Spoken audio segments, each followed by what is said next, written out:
قومندان اسماعیل خان په کلی اردو کې کلی اردو فتح شوې ده، په یو کونج کې د محاصره ده. په دغه وخت کې دا فیصله وشوه چې دته امن ورکړل شي. دی له چنټې سره راولاړ کړی شو، دته امن ورکړل شو. چې امن ورکړو ما په ټلیفون خبرې ورسره وکړې. یوه ورځ دوه ورځې چې تېرې شوې وایي زه خو کابل ته ځم، کابل د دښمن په لاس کې. نو موږ ورته وویل چې موږ امن درکړی هر چېرته چې ځي. په هغه وخت کې د داخله وزارت مرستیال او د کلي اردو قومندان هغو له کابله تیاره راوغوښتل، هغه کابل ته ولاړ. ده ته هم اجازه وکړه، خو چې ده تیاره له کابله راغوښته د کابل وضعیت بدل شو.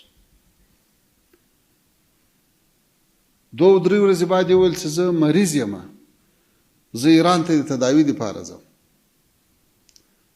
نو ما ورته وویل مالته سپین ږیری یې چې په وطن کې پاته شي قدر به دې ډېري وروسته به ولاړ شي. وایي نه تکلیف یم، مریض یم. بیا مې اجازه ورته وکړه، تر اسلام کلا پورې ملګري مو ورسره کړو، ښه په عزت هم رخصت کړو.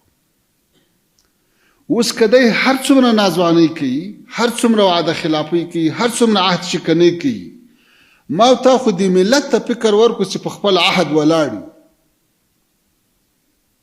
نتیجه یې دا شوه چې د افغانستان په 400 ولایتو او 400 شاوخوا ولسوالیو کې جوپې خلک تسلیمېدل، هغه که نظامیانو، هغه که ملکیانو، هغه که سیاسیونو، هیچ چا تشویش نه لرل.